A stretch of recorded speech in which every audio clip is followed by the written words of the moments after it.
1 0।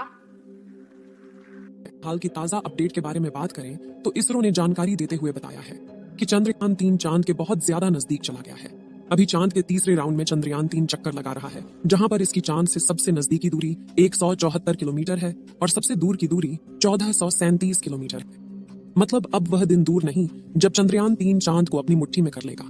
14 तारीख तक तो यह इसी कक्षा में चक्कर लगाता रहेगा, लेकिन 14 अगस्त के दिन में दोपहर 11:30 से 12 बजे के बीच अगली कक्षा में प्रवेश कर जाएगा। लेकिन जैसे जैसे चंद्रयान-3 चांद के नजदीक आता जा रहा है, वैसे वैसे वैज्ञानिकों की धड़कनें बढ़ रही हैं, क्योंकि इस मिशन का सबसे मुश्किल पड़ाव ही चांद की जमीन पर सही सलामत उतरना है। उसके बाद सभी लोग 16 अगस्त के दिन की राह देख रहे हैं। यह दिन हम सबके लिए बहुत ज्यादा स्पेशल होने वाला है। इस दिन चंद्रयान अपने मकसद के आखिरी पड़ाव पर पहुंच चुका होगा।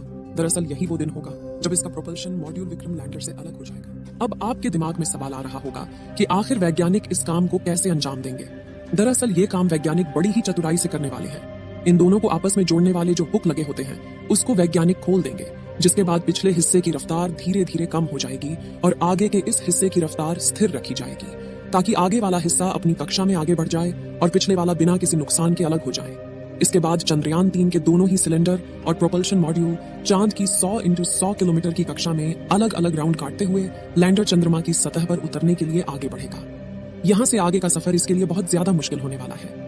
आगे की जानकारी देने से पहले आपको बता दें कि आखिर अब चंद्रयान-3 ने क्या खुशखबरी भेजी है। दरअसल चांद के जिस गड्ढों की बात दुनिया भर के वैज्ञानिक कर रहे थे, उन गड्ढों को असल में चंद्रयान-3 ने बता दिया है। हम आपको पहले भी बता चुके हैं कि चांद के दक्षिण वाले इलाके में बहुत बड़े बड़े गड्ढे मौजूद हैं। उनमें से कुछ का आकार तो कई किलोमीटर में फैला हुआ है। ऐसे गड्ढों को देखकर कोई भी स्पेस एजेंसी वहां पर अंतरिक्ष यान को उतारने से पहले कई बार सोचते हैं।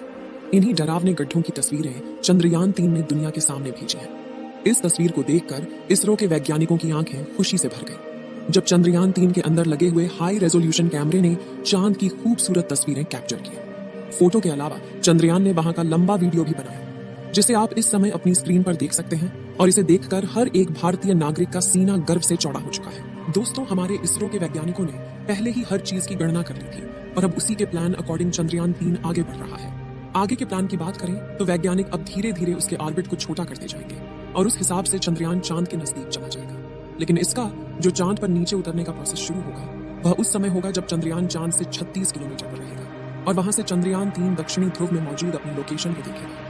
दोस्तों, यहाँ इसरो के वैज्ञानिकों ने अपना तेज दिमाग का इस्तेमाल करके अपने यान को सीधा लैंडिंग के लिए नहीं भेजा, बल्कि वह धीरे धीरे ऑर्बिट बदलकर चंद्रमा की तरफ अपने कदम आगे बढ़ा रहा है। उसके पीछे की वजह यह है कि जिन देशों ने भी चांद पर सीधे लैंडिंग करने की कोशिश की, वो सभी अंतरिक्ष यान क्रैश हुए हैं।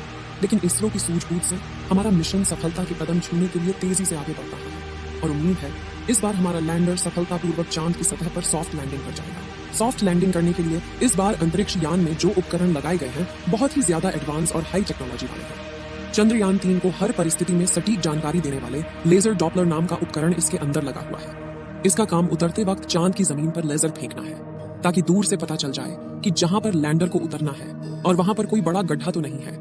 इसके अलावा ये और 2 दिशाओं में भी लेजर भेजेगा, ताकि पता चल सके आगे पीछे साइड में कोई ऐसी चीज है जिससे चंद्रयान टकरा सकता है। उसके अलावा इसके अंदर एक और उपकरण लगा हुआ है, LBC कैमरा। इसका काम लैंडर के उतरते समय जमीन के नीचे की तस्वीर लेना है। फिलहाल अभी तेजी से चांद के नजदीक आता जा रहा है और उसकी चांद से दूरी भी बहुत ही कम बची।